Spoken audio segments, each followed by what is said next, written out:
உம்மாலன்றி எனக்கு விடுதலை இல்லை, உம்மாலன்றி எனக்கு நிம்மதி இல்லை, உம்மாலன்றி எனக்கு விடுதலை இல்லை, உம்மாலன்றி எனக்கு நிம்மதி இல்லை. நீரே வழி, நீரே சத்தியம், நீரே ஜீவன் இயேசையா. சொல்லுங்க அல்லேலூயா. நீரே, அவர் ஒருவரே வழி, நீரே சத்தியம், நீரே ஜீவன் இயேசையா. நான் நம்பும் மனித கைவிடலாம்,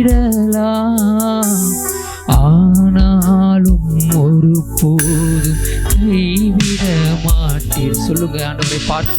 நான் நம்பும் மனித கைவிடலாம், ஆனாலும் அவர் ஒரு போதும் கைவிட மாட்டார், கைவிட மாட்டார். அவரே வழி, நீரே இயேசுவே வழி, நீரே சத்தியம், இயேசுவே ஜீவன், நீரே ஜீவன் இயேசையா.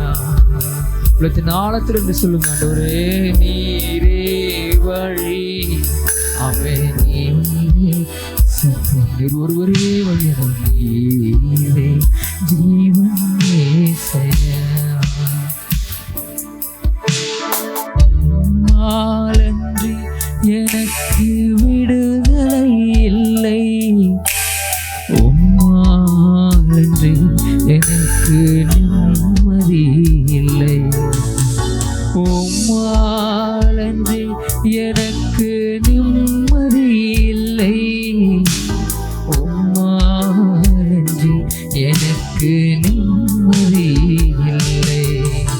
ஓ நீரே வழி ஜீசஸ், நீரே சத்தியம் ஜீசஸ், நீரே ஜீவன் இயேசையா. பிரைஸ் காட், ஹல்லேலூயா. ஆமென். நீரே வழி, நீரே சத்தியம், ஹல்லேலூயா, நீரே ஜீவன் இயேசையா. நான் நம்பும் மனிதர் கை, நீங்கள் நம்புகிற மனிதன் கைவிடுவான். உலக சிநேகம் உங்களை கைவிடும். நீங்க யாரெல்லாம் நம்புறீங்களோ, மனுஷனை 100க்கு 100 நேரத்தில் நீங்க நம்பி இருந்தீங்கன்னா மனுஷன் நிச்சயமாய் கைவிடுவான். ஆனாலும் நாம் நம்புகிற தேவன் நம்மளை கைவிட அவர் மனுஷன் அல்ல. நேரத்தில் கூட, நேரத்தில் உள்ளத்தின் ஆழத்திலிருந்து இயேசு கிறிஸ்துவை நம்பின பாடலை பாடுவோம். அல்லேலூயா. நான் நம்பும் மனிதர் கைவிடலாம், ஆனால் ஒரு போதும் கைவிட மாட்டேன். நீரே வழி, நீரே சத்தியம், நீரே ஜீவன் இயேசையா.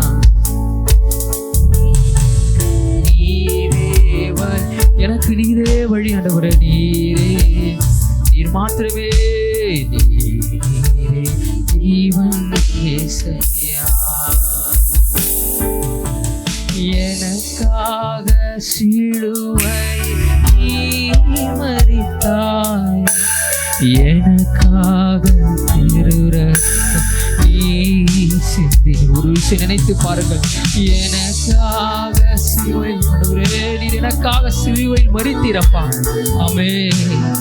எனக்காக திருரத்தம் நீர் சிந்தி, நீரே வழி, நீரே சத்தியம், நீரே ஜீவன்.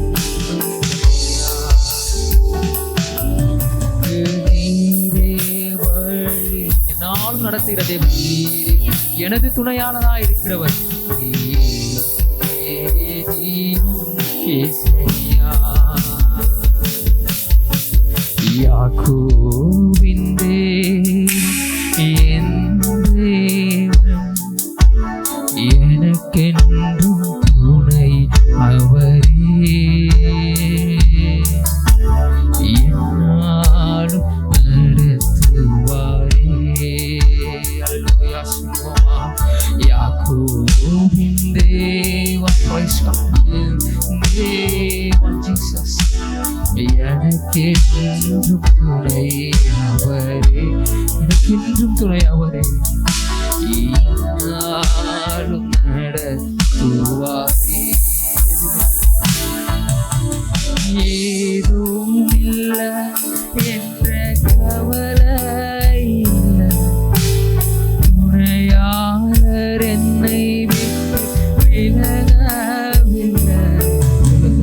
ஏதும் இல்லை என்ற கவலை இல்லை, துணையாளர் என்னை விட்டு விலகவில்லை.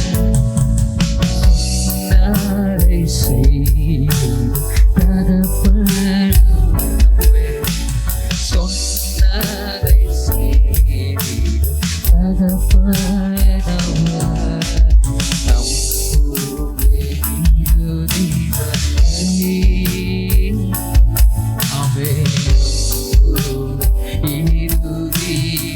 Hallelujah.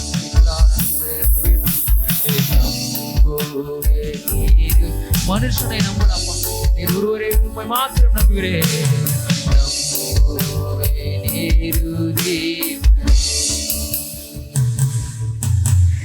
என் ஓட்டத்தில் நான் இனிமையில்லை, நேசித்தவர் என்னை வெறுக்கவில்லை. என் ஓட்டத்தில் நான் அடிமையில்லை, நேசித்தவர் என்னை வெறுக்கவில்லை. தகப்பன் வீட்டில் சேர்த்திடுவார், தகப்பன் வீட்டில் சேர்த்திடுவார்.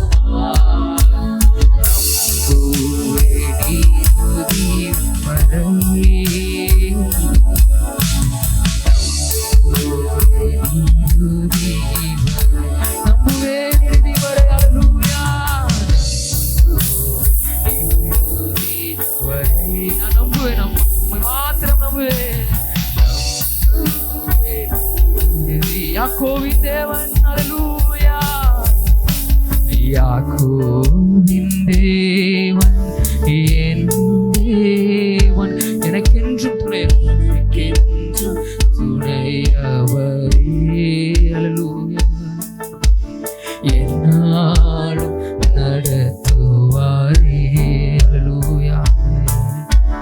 யாக்கோபின் தேவன் என் தேவன், எனக்கென்றும் துணை அவரே. என்னாலும் நடத்துவாரே. என்னாலும் நடத்துவாரே. என்னாலும் நடத்துவாரே. சிலுவையின் சிந்தனைகளை இந்த வாரத்தின் மிக முக்கியமான நிகழ்வின் வழியாக சந்தித்துக் கொண்டிருக்கிறோம். இன்றைக்கு சனிக்கிழமை உலகம் அமைதியானது என்பதை பற்றி சிந்திப்பதற்காக தேர்ந்தெடுத்திருக்கிறோம். சனி அமைதி சனி, உலகத்தையே அமைதியாக்கிய ஒரு சனி. வசனத்தை வாசிக்கிறேன். இயேசு மறுபடியும் மகா சத்தமாய் கூப்பிட்டு, மத்திய 27:50, ஆவியை விட்டார். ஆவியை ஆண்டவரின் திருத்திட்டத்தில் பெற்றுக்கொண்ட அவருடைய மகன் அவருடைய உள்ளார்ந்த உணர்வில் கடவுளின் திட்டத்தை ஏற்றவாறு ஆவியை தன்னுடைய பிதாவின் கரத்திலே தந்த போது வசனம் கூறுகிறது 51, தேவாலயத்தின் திரைச்சீலை மேல் தொடங்கி கீழ் வரைக்கும் இரண்டாக கிழிந்தது, பூமி அதிர்ந்தது, கன்மலைகள் பிளந்தது, கல்லறைகள் திறந்தது, நித்திரை அடைந்திருந்த அநேக பரிசுத்தவான்களுடைய சரங்கள் எழுந்தது. அவர் விழித்திருந்த பின்பு அவர்கள் கல்லறைகளை விட்டு புறப்பட்டு பரிசுத்த நகரத்தில் பிரவேசித்து அநேகருக்காக காணப்பட்டார்கள் என்றெல்லாம் சொல்லிய அந்த நிகழ்வுக்கு பிறகு மத்தேயு என்பார் சனிக்கிழமை எப்படி இருந்தது என்பதை போதிக்கிறார். 100க்கு அதிபதியும் அவனோடு கூட இருந்த இயேசுவை காவல் காத்திருந்தவர்களும் பூமி அதிர்ச்சியையும் சம்பவித்த காரியங்களையும் கண்டு மிகவும் பயந்து மெய்யாகவே இவர் கடவுளுடைய குமாரன் என்றார்கள். கல்யா அவரோடு கூட ஊழியத்துக்கு வந்த ஸ்திரீகள் தூரத்தில் நின்று தவித்து கொண்டிருந்தார்கள். மகிதலான மரியாள், யாக்கோபுக்கு யோசேப்புக்கும் தாயாக்கிய மரியாள், செபதேயுவின் குமாருடைய தாய் எல்லாம் தூரமாக நின்று கொண்டிருக்கிறார்கள். சாயங்காலம் ஆனபோது என்ன நடக்கிறது பாருங்க. இயேசுவுக்கு சீஷனும் ஐஸ்வர்யவானுமாய் இருந்த யோசேப்பு என்னும் பெயர் கொண்ட அரிமத்தேயா ஊரானாகிய ஒரு மனுஷன் இருந்தான். வந்து அவனுக்கு டைரக்டா பிலாத்து இடத்துல, அன்றைய அரசனிடத்துல தொடர்பு இருந்ததுனால நேரடியாக போய் இயேசுவின் சரீரத்தை தான் கையாள்வதற்காக அனுமதிக்க வேண்டும் என்று அவருக்கு கனம் கொடுக்க, அவருக்கு கண்ணியம் பண்ண, சுகந்த வர்க்கம் கொண்டு அவரை அடக்கம் செய்வதற்காக அவன் வேண்டிக் கொண்டதை பிலாத்து தருவதற்காக கட்டளையிட்டதாக வேதவசனம் கூறுகிறது. ஒரு நிமிஷம், இந்த நிகழ்வுகளுக்கு மத்தியில் உலகமெங்கும் நீதி நியாயம் வீழ்ச்சி அடைந்ததோ? சிலுவையில் அவருடைய திருத்திட்டத்தை அவர் நிறைவேற்றும் போது அக்கிரமம்தான் தழைத்ததோ? அகங்காரம் என்று சொல்லுகிறோமே, அதுதான் வளர்ந்ததோ? துக்கம், தாழாத துக்கம், துயரம் அவருடைய அடியவர்களை முழுமையாக ஆட்கொண்டிருக்கிறது. இவைகளை மேற்கொள்வது எவ்வாறு என்று தெரியாமல் தவிக்கிறார்கள். அதற்குள்ளாக வெள்ளிக்கிழமை இரவு வந்தது. ஆகினால சாபத், ஓய்வு நாள், யூதர்களுக்கான முக்கியமான நாள், ஒன்றும் செய்யக்கூடாது. அதனால ஓய்வு நாளுக்காக அவர்கள் காத்திருக்கிறார்கள். ஆனால் இதயத்தில் வன்மம், துக்கம், துயரம், மாளாத உணர்வு அலைகள் வந்து மோதுகிறது. இருந்த ஒரே நம்பிக்கை சாய்ந்து போனதோ, இருள் கவ்வி கொண்டதோ? உலகமெங்கும் இப்படி நடுநடுங்கி பகைத்து நிற்கிறது. ஆனா இந்த நீதி நியாயம் தழைக்காமல் போயிற்றோ என்கிறதை போன்ற ஒரு மலைப்பு நிற்கிறது. அக்கிரமம்தான் காலமெல்லாம் நிலைக்குமோ? அநியாயம்தான் காலமெல்லாம் தழைக்குமோ?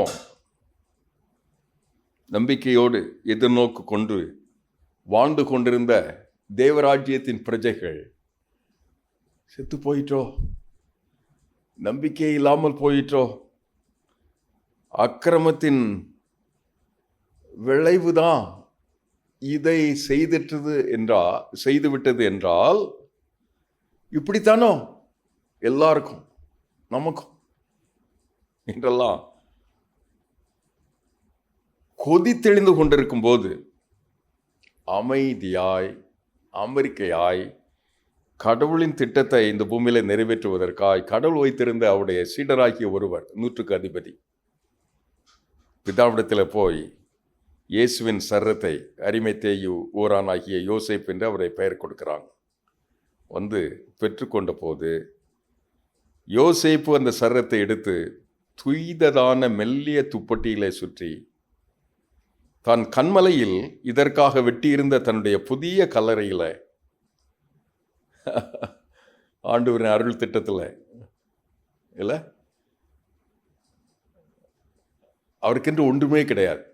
மனிதனுக்கு கூடுகள் உண்டு, ஆகாயத்து நரிகளுக்கு குழிகள் உண்டு, ஆகாயத்து பறவைகளுக்கு கூடுகள் உண்டு, மனுஷகுமாரனுக்கோ தலை சாய்ப்பதற்கு இடமில்லை என்று சொன்னார். அவரை பின்பற்ற வர விரும்புகிற மனிதர்களுக்கு தன்னுடைய வாழ்க்கையை பற்றி சொல்லும்போது, இதற்காக அவர் வைத்திருந்த கண்மலையில் வெட்டி இருக்கப்பட்ட புதிய கல்லறை காத்திருக்கிறது. அந்த கல்லறையில் அவரை வைத்து யாரும் வந்து அவரை அசட்டை செய்யக்கூடாது என்பதற்காக பெரிய கல், எத்தனையோ டன் என்று ஆய்வாளர்கள் அதை இப்போது ஆய்வு செய்கிறார்கள். கல்லை புரட்டி வைத்து இதற்கு காவல் புரிவதற்காக வந்தது போல மகதலேனா மரியாளும் மற்ற மரியாளும் அமர்ந்திருக்கிறார்கள். இந்த சரத்திற்கு செய்ய வேண்டிய உயரிய மதிப்பீடுகளை செய்துவிட்டு அங்கு காத்திருக்கும் போது கடவுளின் திருத்திட்டம் விடியலுக்காக காத்திருந்ததாக வேதவசனம் கூறுகிறது. ஆயத்த நாளுக்கு பின்னான மறுநாளில் பிரதான ஆசாரியர் பரிசேயர் பிதாவிடத்தில் வந்து, இவன் எத்தன், இவங்களெல்லாம் இவன் எழும்பியிருப்பான் என்று சொல்லி அவருடைய விசுவாசிகள் உடனடியாக நம்புவதற்கு வழி இல்லை. பயத்தினாலையும் கலக்கத்தினாலையும் சூழலிலே நடைபெற்ற குழப்பத்தினாலையும் பூமி அதிர்ச்சி, கண்மலை பிளந்தது, உயிரோடு கூட எழுந்ததெல்லாம் மிக மிக புரியாத புதிர்களாக இருந்ததுனால, பயந்து நடுங்கி கொண்டிருப்பதனால பிலாத்து நோக்கி அங்கிருந்த அந்த பிரதான ஆசாரிகள் பரிசேயர்கள் வந்து, அவன் எத்தன் 3 நாளைக்கு பின்பு எழுந்திருப்பான் என்று சொன்னான், அவனை போர் சேவர்கள் வைத்து காவல் புரியணும் என்று சொல்லி அவர்களை நன்றாக சீல் வைத்து, இரவு பகலாக சென்றி வைத்து, காவல்காரர்களை வைத்து கல்லறையை பத்திரப்படுத்த கட்டளை பெற்றார்கள். உங்களுக்கு காவல் சேவர்கள் உண்டே, உங்களால் கூடிய மட்டும் இதை பத்திரப்படுத்தி கொள்ளுங்கள் என்று கட்டளை பெற்று கல்லுக்கு முத்திரை போட்டு காவல் வைத்து கல்லறையை பத்திரப்படுத்தினார்கள். நீதி இல்லாமல் போயிற்று, நியாயம் தவிடு பொடியாயிற்று, வீழ்ந்தது உண்மை என்கிற அமைதியின் வழியாய் உலகமெங்கும் இன்னும் கடவுளின் திட்டத்திற்காக, விடியலுக்காக கடவுளின் சிருஷ்டிகள் காத்திருக்கிறார்கள். கீழ்வானம் சிவக்கப் போகிறது, கடவுளின் திருத்திட்டம் நிறைவேறப் போகிறது. யூத பின்னணியத்தில் 118வது சங்கீதத்தை இந்த புராதன கிறிஸ்தவர்கள், ஆர்த்தடாக்ஸ் கிறிஸ்தவர்கள் இன்றைக்கும் இந்த சாட்டர்டே என்று வாசிப்பார்கள். திருச்சபையில் இந்த தினம்தான் ஏழைகளுக்கென்று உணவு தருவார்கள். அப்படி எத்தனையோ செய்து இந்த கீழ்வானம் சிவப்பதற்காக, விடியலுக்காக காத்திருக்கிற கடவுளுடைய பிள்ளைகள் தம்முடைய திருத்திட்டத்தை இந்த பூமியில நிறைவேற்றுவதற்காக கடவுள் இதை அனுமதிக்கிறார். அநீதி வீழ்ந்தது போல, நியாயம் கெட்டது போல, ஓங்கிய புயம் அக்கிரமமாய் வன்மமாய் வீழ்ந்தது போல, இருளும் நம்பிக்கை இன்மையும் மனிதர்களை சூழ்ந்து கொள்வது போல வாழ்வதற்கு வாய்ப்பு இருக்கிறது. அதற்காக இங்கே ஒரு சனிக்கிழமை இருக்கிறது. 118வது சங்கீதத்தை கர்த்தரை துதியுங்கள் என்கிற அந்த அழகான வசனத்தை சொல்லிட்டு, நெருக்கத்திலே கர்த்தரை நோக்கி கூப்பிட்டேன், கர்த்தர் எனக்கு கேட்டலி விசாலசில வைத்திருக்கிறார்.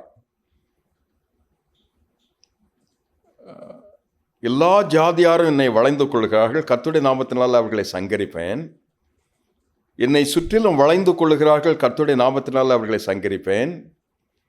தேனீக்களை போல என்னை வளைந்து கொள்கிறார்கள், முள்ளில் நெருப்பின முள்ளில் பற்றின நெருப்பை போல வளைந்து கொள்கிறார்கள். கர்த்தருடைய நாமத்தில் அவர்களை சங்கரிப்பேன் என்னெல்லாம் சொல்லிட்டு, கர்த்தர் என் பலனும் என் ரட்சிப்பும் கீதமானவர் என்கிற நம்பிக்கையின் சங்கீதமா இதை பாடி கடவுள் வைத்திருக்கிற அந்த திருத்திட்டத்திற்காக காத்திருக்கிறவர்களாக, வீடு கட்டுகிறவர்களால் ஆகாது என்று தள்ளின கல்லை மூளைக்கு தலைக்கல்லாயிற்று என்கிற தீர்க்க தரிசனம் நிறைவேறுவதற்காய் கர்த்தரின் வலதுகரம் உயர்ந்திருக்கிறது. கர்த்தரின் வலதுகரம் பராக்கிரமம் செய்யும்.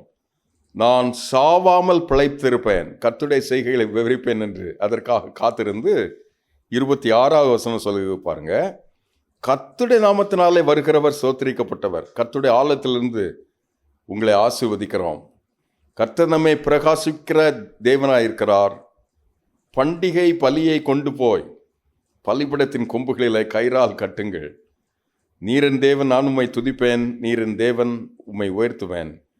கர்த்தரை துதிங்கள், அவர் நல்லவர், கிருபை என்றும் உள்ளது. இப்படி ஆண்டவரை துதித்து கொண்டாடி மௌனமாக இருக்கலாம், சனிக்கிழமையில் துக்கமாக இருக்கலாம், நொந்து போனவர்களாக இருக்கலாம், எல்லாம் பறி போனவர்களாக இருக்கலாம், எந்த எதிர்நோக்கும் நம்பிக்கையும் அற்றவர்களாக இருக்கலாம். ஆனால் இந்த ஆர்த்தடாக்ஸ் கிறிஸ்தவர்கள் இந்த 118வது சங்கீதத்தை சனிக்கிழமையில் இந்த ஆயத்த நாளாய் கடவுளின் திருத்திட்டத்தை ஏற்கிறவர்களாய் பாடி விடியலுக்காக காத்திருந்தார்கள். கீழ்வானம் சிவப்பதற்காக காத்திருந்தார்கள். வல்லமைக்காக காத்திருந்தார்கள். அவருடைய மகா வல்லமையான பிரகடனத்துக்காக இதெல்லாம் எப்படி நடக்கும்னு தெரியாது, அது பற்றி எந்த சூழலும் இல்லை. ஆனால் நம்பிக்கையோடு கூட ஸ்தோத்திர பாட்டை பாடி அவர்கள் காத்து கொண்டிருந்தார். அப்படிப்பட்டவர்களாய் சனிக்கிழமையின் அமைதி அநீதிக்கான அங்கீகாரம் அல்ல, அநியாயம் தோற்று போனது என்பதை சொல்வதற்காக, நீதி வீழ்ந்து போயிற்று என்று யாரேனும் சொல்வார்கள் என்றால் அல்ல என்பதற்காக ஒரு நேரம் எடுத்து அங்கு காத்திருக்கிறது. அந்த இரவு கடவுளின் துக்கம், துயரம், ஆழா துயரம் இவைகளை சாதாரணமாக சரீரமாக மாம்சத்தில் சுமந்திருந்த அவருடைய அடியவர்கள், உடன் ஊழியர்கள், தன்னுடைய தாய், தன்னை அறிந்திருந்த அவரை பின்பற்றி வந்த அவருடைய பிள்ளைகள் பயத்தில், குழப்பத்தில், நடுக்கத்தில் கடவுளின் திட்டத்தை இந்த பூமியில் நிறைவேற்றுவதற்கு விடியலுக்காக காத்திருக்கிறார்கள். நம்ம நாட்டில் அப்படிப்பட்ட ஒரு கொண்டாட்டத்துக்காக கடவுளின் திட்டத்தில் மனிதர்களை ஆயத்தம் செய்வதற்கு இப்போது அவர்கள் சந்திக்கிற அநீதியை, அநியாயத்தை, வீழ்ச்சியை, மௌனத்தை, ஒன்று இல்லாட்டாலும் கொடுங்கோலை, அக்கிரமத்தை, அருவருப்பை, கடவுளால் ஒரு இம்மியும் சகிக்காத அநியாயத்தை, துளி அளவும் அனுமதிக்காத அவருடைய அருவருப்பை, இவைகளுக்கு செத்துப்போன இனமாக வாழ்ந்து கொண்டிருக்கிற அந்த இனங்களின் மத்தியில் கடவுளின் விடியலை சொல்லுவதற்காக ஆண்டவர் நம்மை அழைக்கிறார். ஒரு இரவு, ஒரு பகல். 3ஆம் நாள் விசுவாச பிரமாணத்திலே சபை 2000 ஆண்டுகளாக திரும்ப திரும்ப திரும்ப கூடி வரும்போதெல்லாம் அவர்கள் அறிக்கையிட்டது போல, மரித்தோரிடத்தில் அவர் வீழ்ந்தார். பொந்தி பிலாத்தின் காலத்தில், குறிப்பிட்ட ஒரு கால இடைவெளியில் இது நிகழ்ந்தது என்பதை நான் விசுவாசிக்கிறேன். அவர் மரணத்தில் தன்னை ஊற்றினார் என்பதை விசுவாசிக்கிறேன். அது அவ்வளவு கடினமான எல்லையாக இல்லை. கடுமையான காலமாக இருந்தது. அதை நான் நம்புகிறேன், அதை ஏற்கிறேன். ஆனால் விடியலுக்காக, அந்த விடியலை விடியலுக்காக காத்திருக்கிற மக்களுக்காக, கீழ்வானம் சிவப்பதற்காக, யூத ராஜசிங்கமாக அவருடைய திருத்திட்டத்தை வெளிப்படுத்துவதற்காக நான் காத்திருக்கிறேன் என்று இந்த அமைதி சனி எனக்காக காத்திருக்கிறது. இந்தியாவில் இன்னும் இப்படிப்பட்ட விடியலுக்காக காத்திருக்கிற இனங்கள் 2500க்கும் அதிகமானவர்கள். அவர்கள் இனத்தில் இன்னும் வெகு தூரமான எல்லையில், குஜராத்தில் ஒரு எல்லையில் ஊழியம் செய்கிறோம். 10,000 பேருக்கு ஒருவர் கூட இன்னும் இயேசு என்ற நாமத்தை சொல்ல தெரியாது. சரித்திரபூர்வமாக எங்கேயாவது ஒரு நல்ல புருஷர் என்று கேள்விப்பட்டிருப்பார். ஆனால் அவர்களுக்கு விசுவாசிக்க, அவருடைய வாழ்வோடு ஒன்றித்த ஒரு தேவைக்காக பொருத்த தெரியாது. அப்படி அவர்களிலே வாழ்வதற்கு யாரும் இல்லை. போர் பந்தர் துவங்கி காந்தி மகான் பிறந்த அந்த ஊரில் இருந்து காந்தி நகர் என்று அழைக்கப்படுகிற குஜராத்தின் தலைநகர் வரைக்கும் இருக்கிற அத்தனை மாவட்டங்களிலேயும் எல்லைகளிலேயும் 10,000 பேருக்கு ஒருவர் கூட இந்த இயேசு என்கிற பதம் அவர்களுடைய கலாச்சாரத்தில், அவருடைய சமூக ரீதியில், அவருடைய அன்றாடக தேவையில் அவர்களுக்கு தேவைப்படுமாற் போல, புரியுமாற் போல, தடவியாகிலும் அவர் கண்டுபிடிக்குமாற் போல அவர் சொல்லப்படவில்லை. அங்கே ஊழியம் செய்கிற என்னுடைய அன்பு நண்பர் என்னை அழைக்கும் போது சொன்னார், இந்த எல்லையில் 100 திருச்சபை ஸ்தாபிக்கணும்னு ஆண்டவர் எனக்கு ஒரு தரிசனம் தந்தார். நாங்கள் சபையாய் 47 குடும்பம் காந்தி நகரில் ஆண்டவர் நோக்கி நிற்கிறோம். இந்த 47 குடும்பமும் இணைந்து இங்கே இருக்கிற 100 நகரங்களில், பட்டணங்களில் இந்த இயேசுவை சொல்லும் மகத்தான மக்கள் இனங்களை உருவாக்க வேண்டும் என்பதுதான் எங்களுடைய ஆசை. அதுக்கு சைவம் மட்டும் சாப்பிடுகிற ஊழியக்காரர்கள் எனக்கு வேணும், தர முடியுமான்னு கேட்டார். எல்லாம் விட்டுட்டோன்னே பீஃப் சாப்பிடாத, முட்டை கூட சாப்பிடாத ஒரு வாழ்க்கை நெறிக்கு அழைக்கிறீங்களா என்பது போல என்னை ஒரு ஏக்கத்தோடு பார்த்த அந்த இளம் தங்கைமாரை நான் நினைவு கூறுகிறேன். விடியலுக்காக இனங்கள் காத்திருக்கிறது, பிராந்தியங்கள் காத்திருக்கிறது, மாநிலங்கள் காத்திருக்கிறது, பட்டணங்கள் காத்திருக்கிறது. சனிக்கிழமை நீதி வீழ்ந்தது, நியாயம் தகர்ந்தது அல்ல, விடியலுக்காக அமைதி தவழ்கிறது. ஜெபிக்கலாமா? பரம தகப்பனே, இத்தனை தேவையோடு கூட இந்த வாரத்தில் இப்படிப்பட்ட நிலையில் என் தாய், தந்தை, என் சகோதரி, சகோதரன் சிறார் இந்த தியானத்தில் இணைந்திருக்கிறார்களோ, அவருடைய தேவையில் நீர் வந்து உள்ளிறங்கி குறுக்கிட்டு நீதி செய்ய, நியாயம் செய்ய, வீழ்ந்து போன அவருடைய நம்பிக்கை இருள் எழும்பி வர, விடியலுக்காக உம்முடைய மகத்துவம் அவர்களுக்கு தரப்பட வல்லமை தார், கிருபை தார், வந்திறங்கும். இயேசுவின் நாமத்தில் ஜெபிக்கிறோம் நல்ல பிதாவே.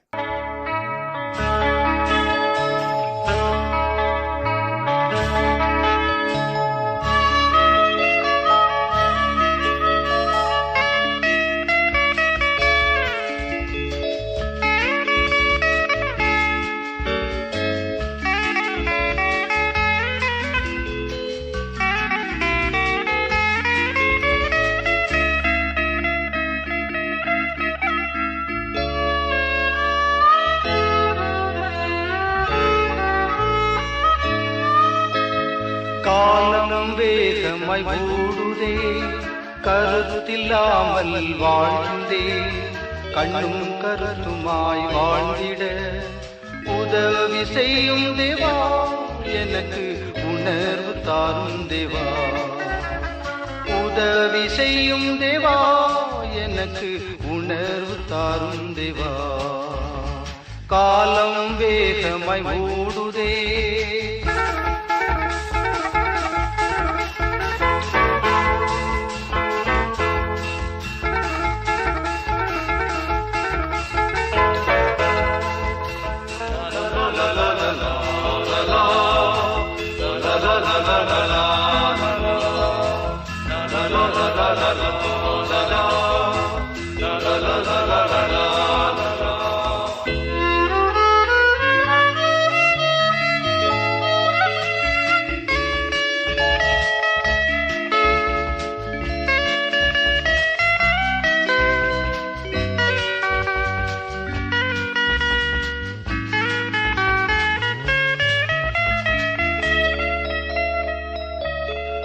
உள்ளத்தில் மாற்றம் தேவை எனக்கு, வெளிவேஷம் என்றும் வேண்டாம். உள்ளத்தில் மாற்றம் தேவை எனக்கு, வெளிவேஷம் என்றும் வேண்டாம். மறுரூப வாழ்வை தந்து என்னை உணவானாய் மாற்றிவிடும். மறுரூப வாழ்வை தந்து என்னை உணவானாய் மாற்றிவிடும். காலம் வேகமாய் ஓடுதே.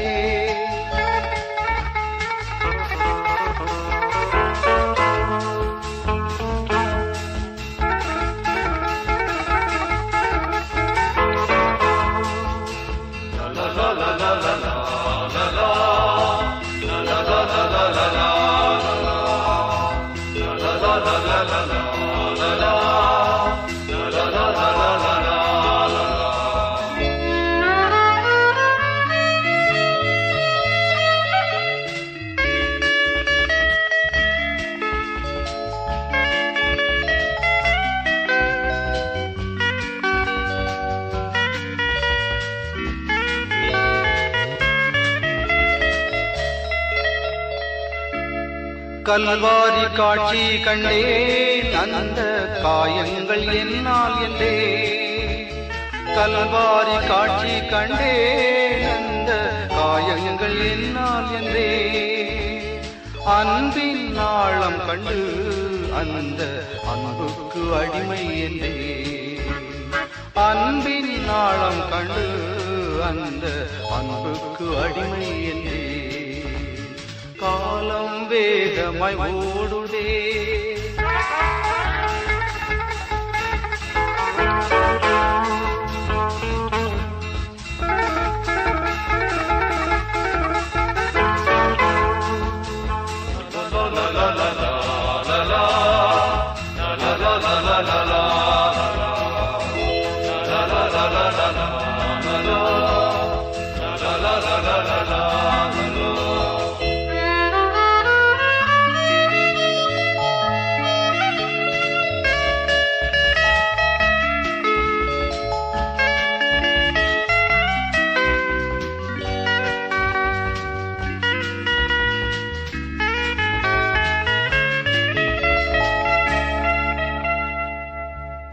கண்ணீருடன் ஜெபிக்க எனக்கு ஜெபத்தின் ஆவி தரும்.